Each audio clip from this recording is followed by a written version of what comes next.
안녕하세요. 오랜만입니다.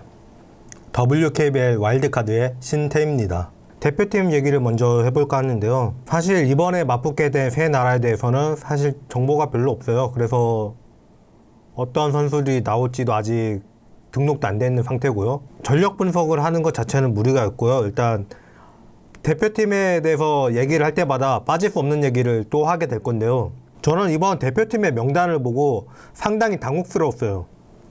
왜냐면 양인영이 빠져있기 때문이었는데, 물론 대신할 선수가 있다면 빠질 수 있지만 사실 박지수, 진한 말고는 양인영 빼고 쓸만한 선수는 없거든요. 김태현이 건강하다면 모를까요. 근데 그것도 아니었고요.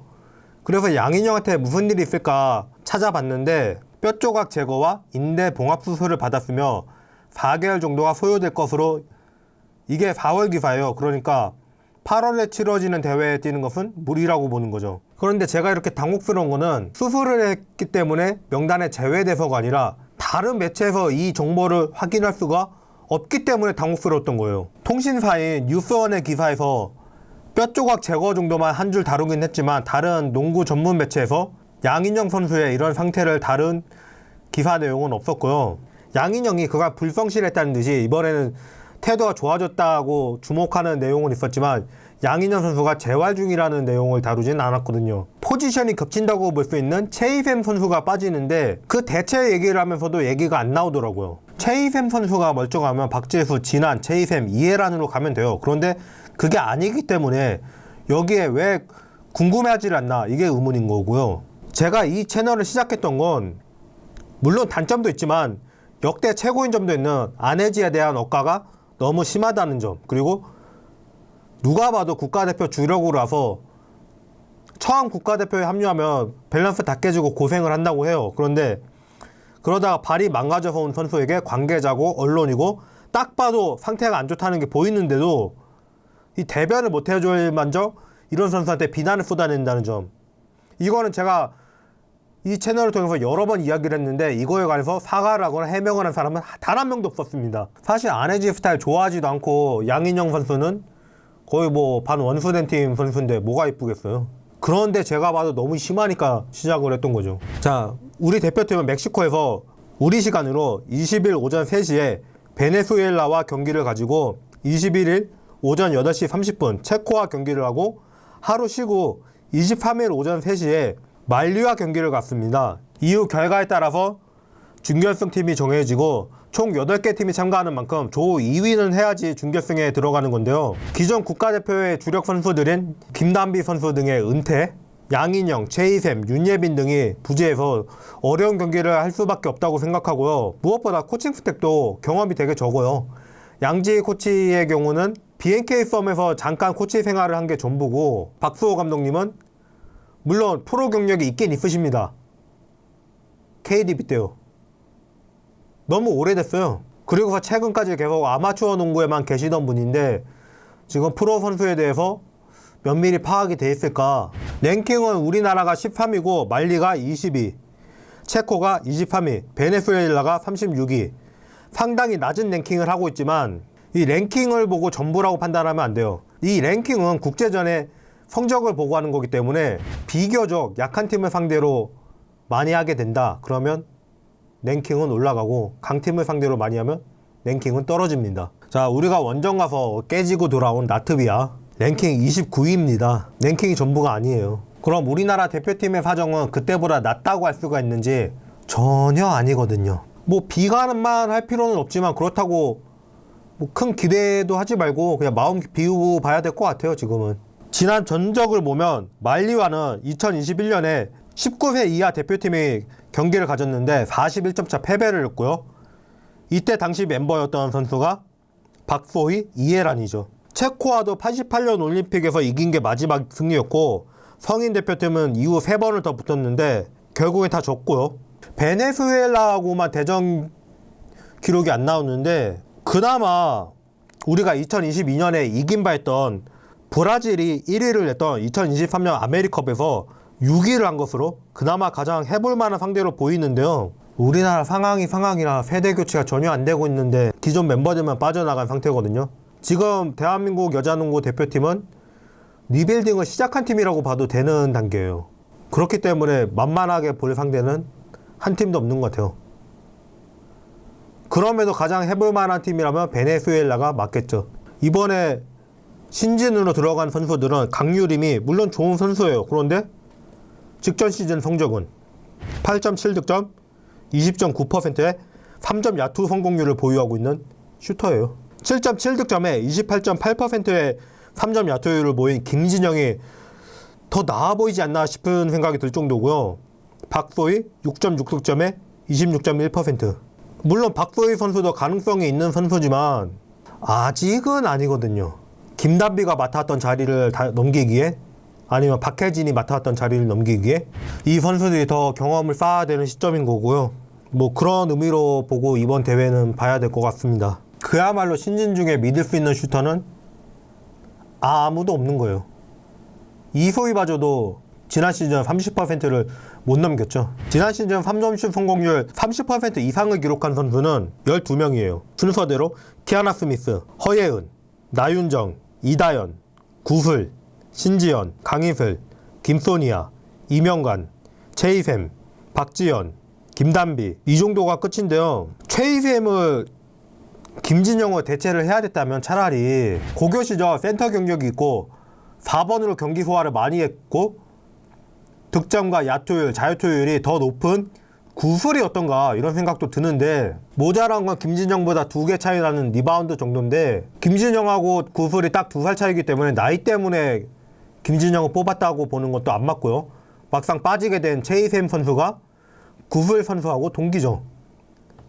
그러나 최근 구슬 선수가 몸 상태가 완전하다고 보이진 않았기 때문에 뭐 이해 안 가는 결정은 아니에요. 그래도 최희샘이 빠졌는데 좀 더 장신이 필요하지 않나 이런 생각도 드는 거죠. 구슬 선수가 리바운드가 적은 거는 4번인데 5번 매치업을 받기 때문에 그런 것도 크거든요. 3점 슛율 30%가 넘는 선수가 그거밖에 없냐, 많이 떨어졌다 이런 얘기 할까봐 미리 말하는데요. 시즌에 10명 나온 적이 별로 없어요. 보통 7명 정도? 그리고 저출산으로 농구 선수 없다는 거짓말 좀 그만했으면 좋겠어요. 모든 종목이 다 그렇다는 거짓말도. 한국 농구가 선수가 없어진 거는 영화로도 만들어진 부산중앙고의 이야기, 그때 뛰었던 천기범 선수가 1994년생이고요. 제가 3점포 요거가 선수 없어서 출전 못한 거 보고 경악했던 게 5년 더 지났고요. 진짜 저출산의 영향은 2000년생부터 시작합니다. 양궁은 선수가 100단위로 늘었다고 해요. 이에 양궁 선수들이 말하길 처음부터 지원을 잘 해주기 때문에 양궁에는 금수저가 없답니다. 마침 일본 선수들이 리그에 와 있잖아요. 그 일본 선수들한테 확인해 보세요. 선수가 되려면 얼마를 투자해야 되는지, 그리고 한국은 그에 비해 어떤지 한번 확인해 보세요. 아마 못 하실 겁니다.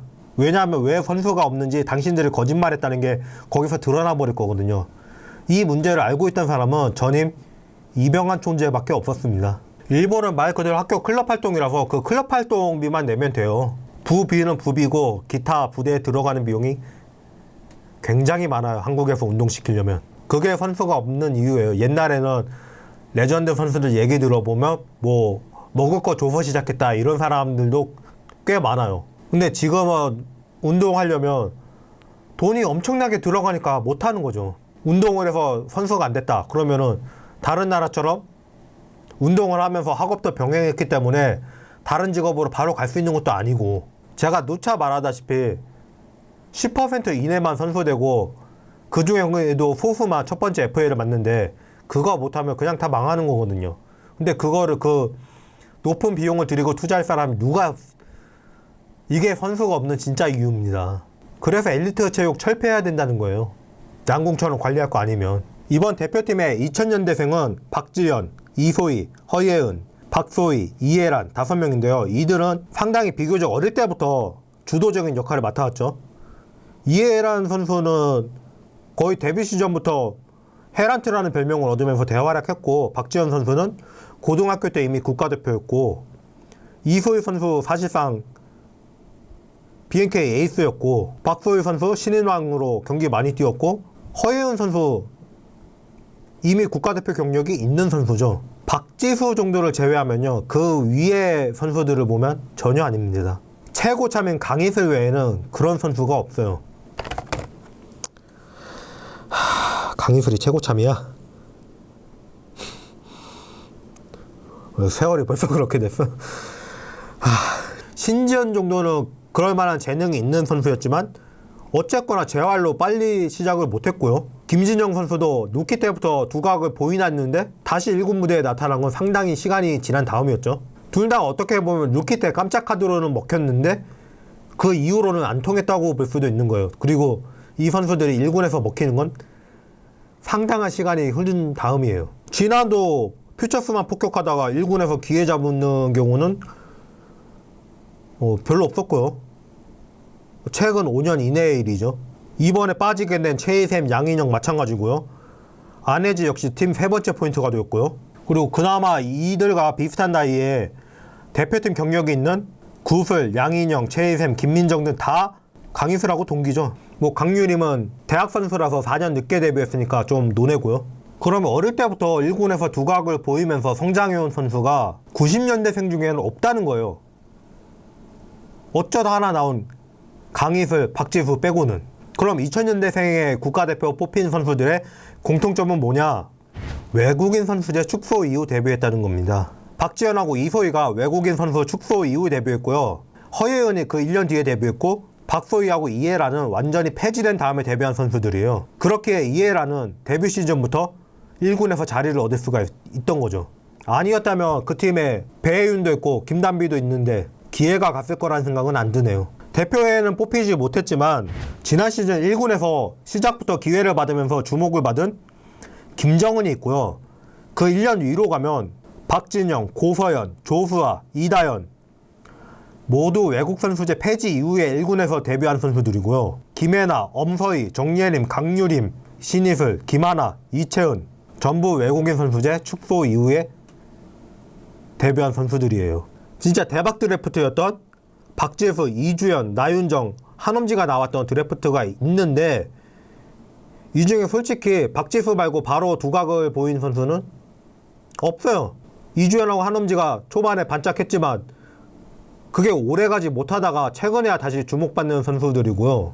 그나마 이때는 퓨처스하고 박진자컵이 원형이 그대로 있었죠. 그래서 이들도 성장할 수 있었죠. 그냥 정확하게 말하면 외국인 선수제가 있는 동안 데뷔한 선수 중에 강희슬, 박지수 말고는 바로 눈에 띈 선수가 아무도 없다는 거예요. 그 명단을 다 뒤져봐도 지금 남아서 활약하고 있는 선수가 별로 안 보여요. 그나마 남은 선수들은 다 언제 데뷔했냐? 이미 은퇴한 선수도 이때는 이미 오래됐으니까 얘기할게요. 이승하, 이정현, 김소담, 심성영, 김규희, 홍아란, 노현지가 한 번에 나왔고요. 2008년에 박혜진, 박하나, 2007년에 강하정, 김단비, 배혜윤. 그래서 5년 안에 이 선수들이 다 나온 거예요. 94년생까지만 해도 3학년이 될 때까지만 해도 외국인 선수제가 없었어요. 그래서 이때 선수들도 제일 많이 남아있죠. 95년생부터 99년생까지 선수 뎁스를 보고 오세요. 이때가 외국인 선수제 부활하고 그 직후부터 다시 축소될 때까지거든요. 95년생은 딱 2명 남아있고 그나마 주전하는 건 신지현 1명밖에 없고 96년생이 좀 많이 남았긴 했네요. 김태형, 김진영, 이하은 다 96년생이니까 진한도 있고. 근데 이 선수들이 두각을 보이기 시작한 게 언제죠? 97년생도 윤예빈 선수가 있긴 해요. 근데 윤예빈이 언제부터 그렇게 대활약을 했죠? 안혜지는, 김지영, 김예진은. 김지영 97년생으로 칩시다. 98년생은 뭐 박지수 있으니까. 그리고 99년생이 딱히 없죠. 양궁에 대해서는 세계의 모든 궁사들이 모여서 한국에게 금메달을 주는 행사라고 합니다. 근데 여자 단체에만 10연패를 한 거지 여자 개인도 금을 못 딴 적이 있고요. 도쿄올림픽에서는 남자 개인은 메달을 못 땄어요. 드물지만 미국의 브래드 앨리슨처럼 개인이 우리나라에서도 최고라는 김우진 선수하고 실력차가 안 났잖아요. 사실 이런 궁사가 나오는데 단체전은 우리가 왜 힘쓰냐. 단체전 힘쓰려면 그 수준의 궁사가 셋이 필요해요. 그 셋이 없기 때문에 혼자기 때문에 단체전은 안 되는 거거든요. 개인 종목이면은 가끔 시대의 천재가 나오면은 휘어잡기도 해요. 이번에 나온 안세용 선수가 그렇고 박세리가 그렇고 김연아가 그래요. 근데 단체 종목은 그게 안 돼요. 자, 역사에서도 손꼽힌다는 김연경이 나온 우리나라 여자 배구가 최고 성적이 4등이에요. 근데 농구는 단체 종목이잖아요. 그렇기 때문에 누구 한 명이 그런 사람이 나올 걸 기대할 게 아니라 그럭저럭 맞상대는 되는 선수 여럿이 필요한 거예요. 레전드 선수들도 다 스타 플레이어 하나만 나오면 모든 게 다 해결될 것처럼 얘기하는 게 너무 답답해 미치겠어요 저는. 보스니아를 이기고 월드컵에서 오랜만에 1승을 했는데 그게 WNBA MVP 존 코엘 존스를 맞상대할 만한 선수 한 명이 있기 때문에 그래서 가능했나요? 아니면 돌아가면서 자기 나오는 시간만큼은 버텨줄 선수 셋이 있었기 때문에 가능했나요? 우리는 이런 방식으로 가야 돼요. 우리는 이미 박신자 선생님이 나오셨습니다. 우리나라에서 더 원은 또 안 나와요. 나올 거라 기대하지 마요. 정말로 희박한 확률로 운 좋게 그런 선수가 또 나올지도 몰라요. 그런데 내가 이번에도 안세영 선수 거를 보면서 느꼈지만 우리나라 옆에는 그런 선수가 나오면 그냥 갉아먹다 버리는 것만 잘하지 그 선수를 제대로 케어하는 거는 못해요. 조기에 무너진 선수들이 너무 많아요 우리나라. 그래서 피기도 전에 망가뜨릴 확률이 더 높다고 보고요. 그걸 기다린다는 건 뭐냐면 우리가 옛날에 로또 당첨되셔가지고 재정난을 해결했으니까 이번에도 가만히 로또만 사고 있으면 해결이 될 거다 이거랑 똑같은 거거든요. 되면 좋죠. 근데 안 될 확률이 더 높으니까 거기에 목매지 말고 그냥 지금은 살 방법을 찾으세요.